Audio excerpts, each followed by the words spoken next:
World environment day है, पर्यावरण। हमेशा बहुत से खबरों में और कैंपेन के जरिए बताया जाता है पर्यावरण को सुरक्षित रखें, लेकिन पर्यावरण सुरक्षित तो रखें, इंसानी शरीर और पर्यावरण का बहुत नजदीकी संबंध है। और इस बार थीम है इन्वायरमेंट डे पर बीट प्लास्टिक। प्लास्टिक को लेकर भी बहुत से कैंपेन चलते रहते हैं कि नो यूज प्लास्टिक का है, आप बॉटल्स ना यूज करें, प्लास्टिक के उसमें पानी ना पिए।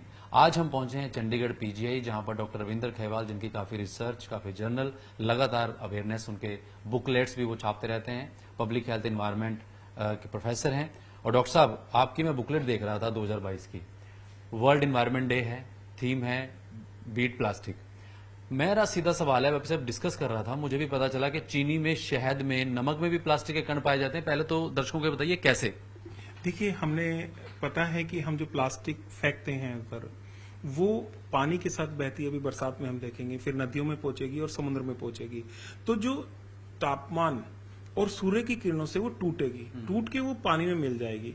और जो सी साल्ट है, जो सी वाटर है, बेसिकली उसी को ड्राई करके हम साल्ट बनाएंगे, तो उससे प्लास्टिक उसमें आ गई। जो हमारी चीनी है, उसको हम बेसिकली वेरियस केमिकल यूज करते हैं, उनके अंदर प्लास्टिक है। अब बात करते हैं शहद की, तो जो हमारी हनी बी है वो जगह जगह बैठती है, और वो जब शहद ले रही है तो उसके साथ प्लास्टिक मिलाती है। और जो पोलन्स हैं, वहां पर भी एयरबोर्न पार्टिकल सेटल हो रहे हैं, तो उसके थ्रू वो प्लास्टिक जो है वो हमारे भोजन में पहुंच रही है। तो चाहे वो पानी हो, चाहे वो खाना हो, आज उसमें माइक्रोप्लास्टिक है, कण है, मतलब माइक्रोप्लास्टिक के कण हैं। इससे बचा कैसे जाए? देखिए, इससे बचने का सबसे उपाय ये है कि हम जो अल्टरनेटिव प्रोडक्ट्स हैं, हम उनका इस्तेमाल करें। मान के चलिए कि एक हमारे ध्यान है, हम बचपन में कपड़े का थैला लेके जाते थे। आज शायद कपड़े का थैला लेके जाना एक फैशन नहीं समझा जाता, और लोग एक कैरी बैग, इजी बैग लेके जाना ज्यादा पसंद करते हैं। तो ये बिहेवियर चेंज की जरूरत है, जो हमें अपने अंदर लाना होगा, ताकि हम जो प्लास्टिक है उसको, मतलब like the theme is saying, से नो टू प्लास्टिक, मतलब हम उसको कर्ब कर सके। डॉक्टर साहब, आपने एक और बताया कि जब हम पानी की जो बोतल होती है, हम आमतौर पर ट्रैवल करते हुए या यूज करते हैं, कहीं मीटिंग्स है, कुछ है, उसका जब ढक्कन खोलते हैं तो वो ढक्कन खोलने में कितना प्लास्टिक कण चले जाते हैं? देखिए, प्लास्टिक का जो कैप है वो जुड़ा होता है दूसरे उससे, तो जब हम उसको ट्विस्ट करते हैं तो उसके द्वारा 20 माइक्रोप्लास्टिक जो कण हैं वो उसके अंदर आ सकते हैं।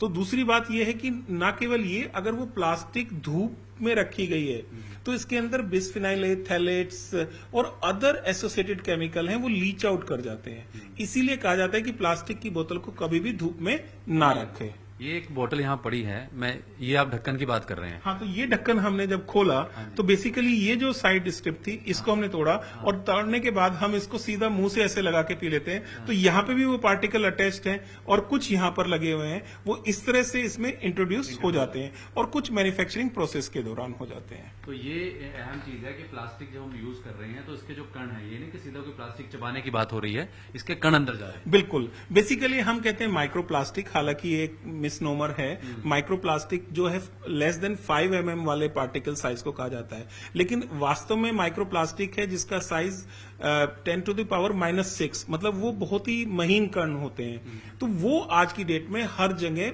मौजूद हैं, क्योंकि वो खाने के जरिए ही जाएंगे, या पानी इंसान पी रहा है, खा रहा है। अब देखा जा रहा है कि ये भी ट्रेंड आ गया कि कांच के बर्तन यूज होने लग गए हैं, और जो आमतौर पर घड़े घरे वापिस आ गए हैं, फ्रिज का पानी भी लोग अवॉइड करने लग गए हैं। लेकिन प्लास्टिक अभी भी उतने बड़े स्तर पर से नो टू प्लास्टिक है। आपको लग रहा है कितनी कमी आई है इस चीज में, और शरीर पर रोगों में भी प्रतिरोधक क्षमता कम हो रही है, ये भी कारण है कहीं? देखिए, बिल्कुल, अगर हम बात करें तो क्या है कि प्लास्टिक की ड्यूरेबिलिटी बहुत ज्यादा है। यानी कि कांच जो है वो टूट सकता है, प्लास्टिक आपको पता है कि आप इसको अगर ट्रांसपोर्ट करना है तो सेफ है। लेकिन अगर कोई कहे कि क्या प्लास्टिक प्रॉब्लम है, तो वो नहीं है। प्लास्टिक का डिस्पोजल प्रॉब्लम है। अगर हम उसको systematically as per norms and guideline उसको डिस्पोज करते हैं, जैसे आज की डेट में एक नीला बैग, सूखा और गीला कचरा हम अलग करते हैं, तो जो नीला बैग है उसके अंदर जाना चाहिए। वहां से ये टाइप ऑफ प्लास्टिक को सेग्रीगेट करते हैं, और जो रिसाइकलेबल है उसको रीयूज कर लेते हैं। लेकिन प्रॉब्लम ये है कि जो डाटे दिखाते हैं, लेस देन 60% जो प्लास्टिक है वो अभी भी लैंडफिल पे चली जाती है। क्या करना क्या चाहिए डॉक्टर साहब? ओवरऑल एक मैसेज, हम इन्वायरमेंट डे की बात कर रहे हैं, आपने कहा कि बीट प्लास्टिक एक थीम है, इस बार नारा है। करना क्या चाहिए, चाहे आम इंसान हो, डॉक्टर, कोई भी हो, हमें करना क्या चाहिए?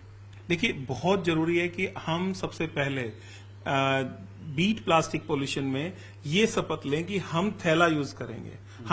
हमें कहीं भी प्लास्टिक मिल रही है तो हम उसको यूज नहीं करेंगे। अभी मैंने देखा कि सिंगल यूज प्लास्टिक पे बैन लग गया, लेकिन उसके बावजूद भी single use plastic cutlery available है।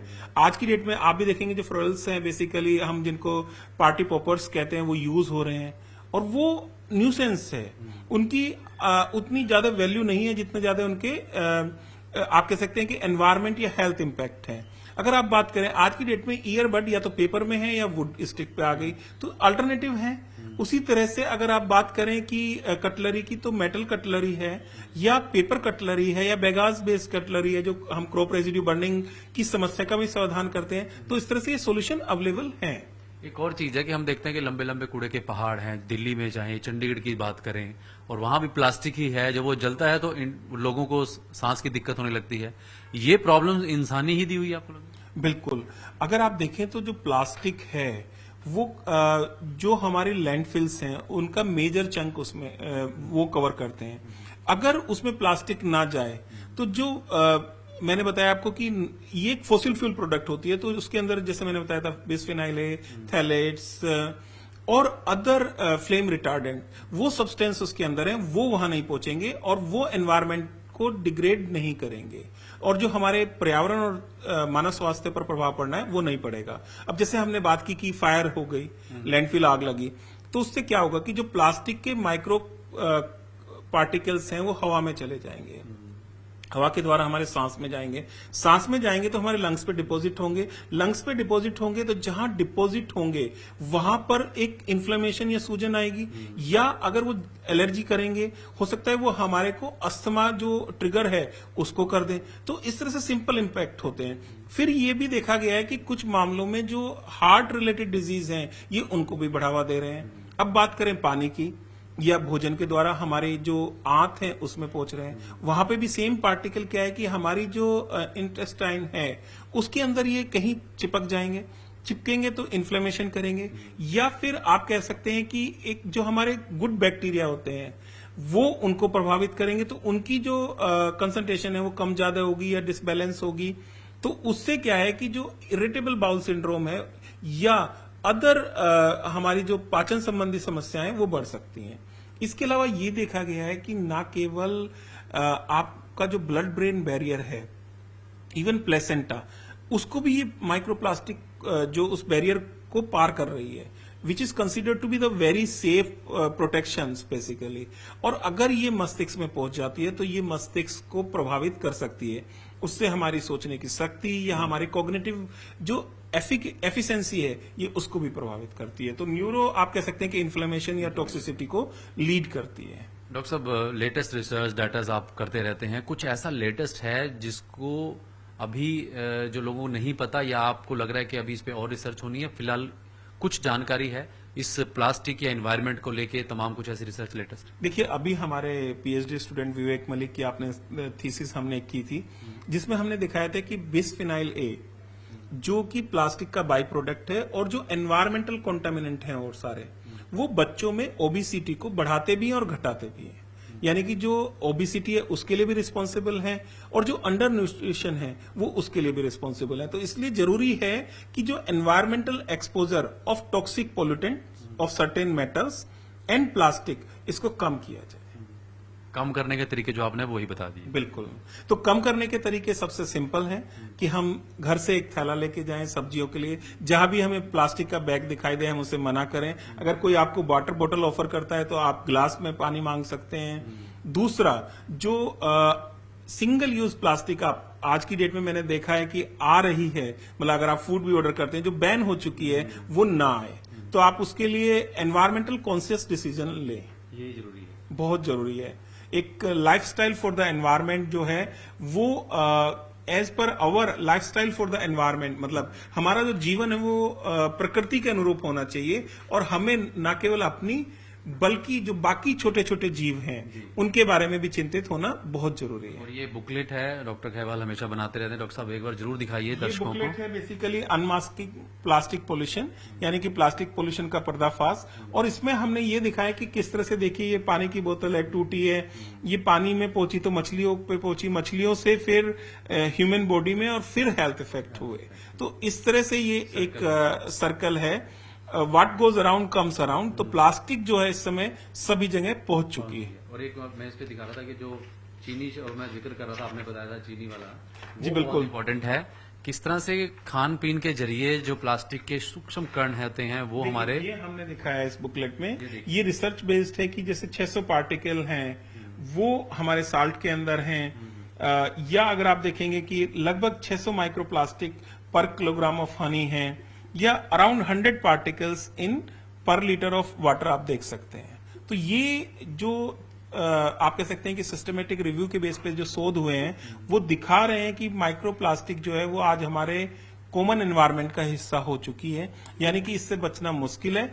और इसके लिए ये जरूरी है कि हम अपने लाइफस्टाइल और जो प्रैक्टिसेस हैं उसमें सुधार लाएं, ताकि जो आने वाली जनरेशन है वो उसको हम प्लास्टिक के खतरों से बचा सकें। बहुत बहुत शुक्रिया डॉक्टर साहब। Thank you. तो ये डॉक्टर रविंदर खैवाल से no to single use plastic और बीट प्लास्टिक इन्वायरमेंट डे है, इस पे शपथ है। छोटे छोटे जिंदगी में बदलाव आपके इंसानी शरीर को, हमारे शरीर को जो है वो अच्छा कर सकते हैं। सिर्फ हमने छोटी छोटी चीजों पे ध्यान देना है। जैसा डॉक्टर साहब ने बताया कि प्लास्टिक से बचने के तरीके बहुत हैं, जैसे पानी की बोतल का एग्जाम्पल दिया, ये भी बहुत अहम चीज है।